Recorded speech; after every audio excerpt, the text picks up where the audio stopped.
Oui, effectivement, plus de bilan depuis le 2 mars de la part de Moscou qui avait livré ce bilan. 498 soldats morts. En Russie, tabou absolu autour de ces pertes. Les soldats ne sont présentés qu'en héros libérateurs qui viennent en soutien à la population ukrainienne. Alors ceux qui s'aventurent, les invités par exemple à la télévision à en parler sont automatiquement rabroués pour minimiser les pertes. On parle de déserteurs, de disparus, mais hier, effectivement, un bilan est paru dans un article d'un journal proche du Kremlin, un tabloïd populaire qui appartient à un oligarque. Il faisait état d'un bilan de 9 861 soldats russes décédés depuis le début de l'offensive et plus de 16 000 blessés, un bilan très lourd. On rappelle que les Ukrainiens, eux, parlent de 14 700 morts russes. Les Américains avaient fait une estimation le 17 mars, 7 000 morts.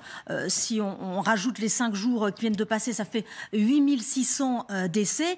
Le bilan annoncé par ce tabloïd serait donc crédible, sauf que le journal a ensuite rapidement effacé ce bilan. Il prétend avoir été piraté et que des informations inexactes ont donc été publiées. Cet article relayait un point presse, le point presse quotidien du ministère de la Défense. Mais dans la vidéo de ce point, bien évidemment, plus aucune trace de ce bilan. S'il est confirmé, en tout cas, c'est en camouflet, d'ores et déjà, pour l'armée russe qui pensait livrer une guerre éclair. À titre de comparaison, eh bien, en 10 ans de guerre en Afghanistan, 14 453 soldats soviétiques ont perdu la vie. On voit donc la différence. Côté ukrainien, à présent, pas beaucoup de bilan non plus. Un seul, livré par le président Zelensky lui-même le 12 mars, 1300 militaires ukrainiens tués. Merci Sylvie. On a besoin de votre éclairage, vice-amiral Michel de Lagaraille. Est-ce que ce chiffre de 9 à 10 000 tués côté russe vous semble crédible ou pas?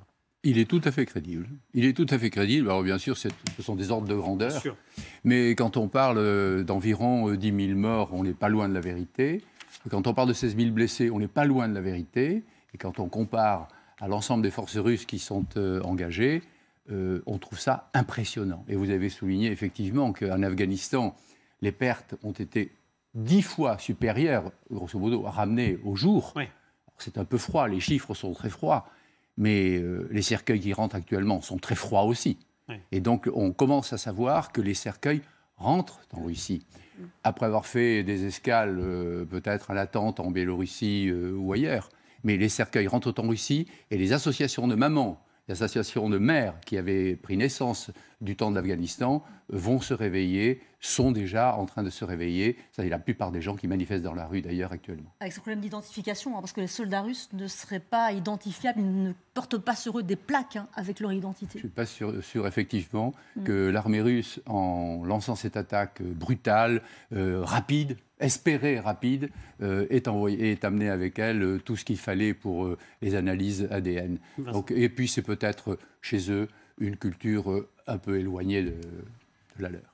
Sur l'Afghanistan, donc plus de 9 ans de conflit, au total, par rotation, 640 000 soldats soviétiques qui sont envoyés à la demande de leurs frères de Kaboul, etc., etc. Le bilan de 14 000, c'est le bilan officiel. Des sources russes, au fil des ans, ont affiné à la hausse ce bilan et aujourd'hui, l'estimation est entre 25 et 40 000 morts dans cette période-là. Le phénomène des cercueils de zinc est intéressant, notamment parce qu'une consoeur de Libération qui a été correspondante à Moscou pendant plusieurs années et qui était en liaison avec nous sur ce plateau il y a quelques jours, disait que le contrôle social sur les associations de maires était beaucoup plus féroce aujourd'hui qu'il était à l'époque. Parce que le pouvoir russe est le mieux placé pour savoir que là, il y a une vraie résonance dans la population. Et c'était vrai aussi au moment des guerres de Tchétchénie.